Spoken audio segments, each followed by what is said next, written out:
अरे लाली लेबे सुनथियो अरे पाउडर लेबे सुनियो तो बिया बनताना सबे तैयार हो जाओ टाइम बहुत होत है अरे लाली लेबे तू है पाउडर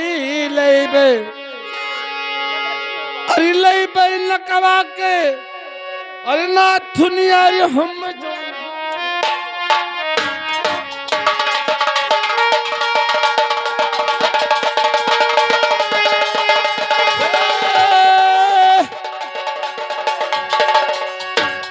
दुल्हनिया रे हम जाने दो दक्षिणा का दुल्हनिया हम जाने दो दक्षिणा का दुल्हनिया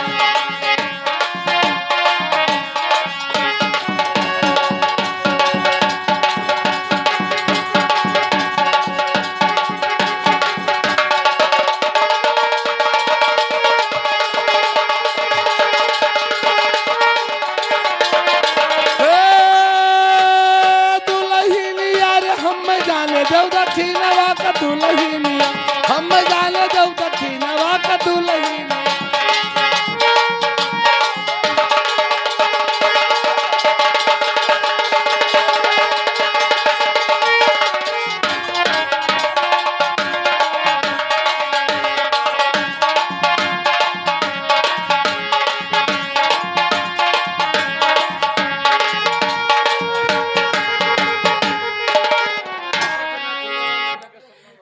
लेकिन वो हमारे राजा वो हमारे करेजा सुन लियो आरी नालिए बे लाली वो हमारे राजा अरे ना पाउडर वो हमारा राजा हमें कुछ ना चाहिए लेकिन जायो ना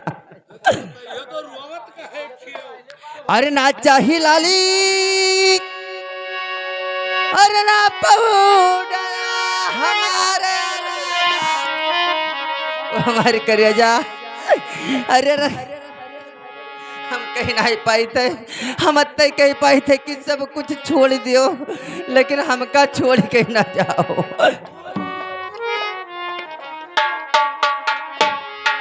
अरे ना चाहिए करेजा अरे हजूर हमारे हजूर हमारे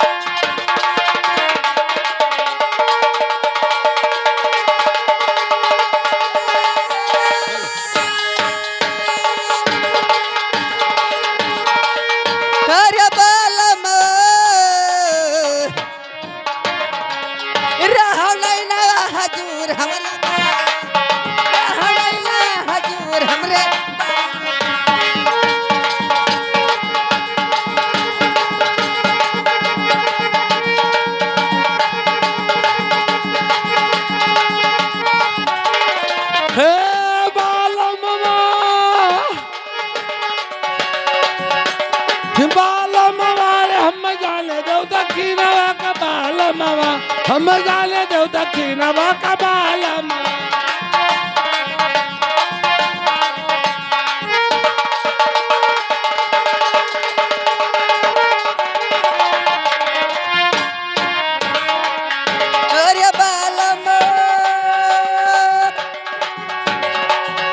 अरे बालम अरे नहीं गयो विदेश हमरे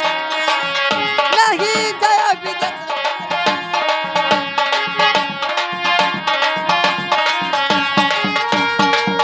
हेलो हेलो अब एक बात तुझसे लड़बे हम यही गाना के बाद तुझसे हमारी लड़ाई हुई हाँ लड़बे आज तुझसे तूने कोकुनो मारा तो लड़बे तुझसे पेटारा चबाई लेने के मुँह ना दांत और ना पेटे मात तू का फेटारा चबाई ले हर घड़ी मारा से बैठ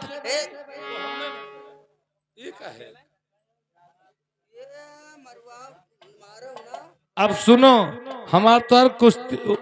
आज हमारा तो लाइन चालू होगा और कौन बिरहा होगा आज बिरहा में हमारा तो झगड़ा हुई अगर जीती हो तो तुहार हम पेटीकोट छटबे और हार गई हो तो तुका अपने शेष होइबे।